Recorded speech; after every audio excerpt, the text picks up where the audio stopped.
дандаа уйлаа майлан болж хүн амтан гуйж түүж явж байгаа хэвээр юм бэ энэ чинь. Мянган зам, сургууль, станц барих гэд яах юм? Усгүй ижиж. Говийн бүс 1.7 их 80-ыг төвлөрүүлдэг штэ. 1.7 тэрбум биш шүү.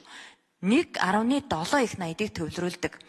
Говийн ард түмэн баялгаа хизээч тэмцэж, хизээч хармалж байгаагүй өгдөг. Тэгсэн хэрнээ бид нар яагаад гадаргийн устай байж болдгоо? Бид нар яагаад амьд явж болдгоо? Говийн ард түмэн яагаад устай байж болдгоо юм? Та хөдөө аж ахуйн сайд байсан. Нийт малын чинь 40% нь ундны усны их үсрэг болцсон ба шүү. Манай улсын усны 80% нь гүний ус. Тийм учраас бид нар дэлхийд усны хомсдолтой 20 орны нэгэнд ордог байхгүй юу гэх шүү дээ. Тэгэхээр бид нар өнөөдөр хөгжлийн төлөвлөгөө батлах байгаа бол уснаас татгалзчаад ямар юмных нь хөгжлийн төлөвлөгөө байдгийг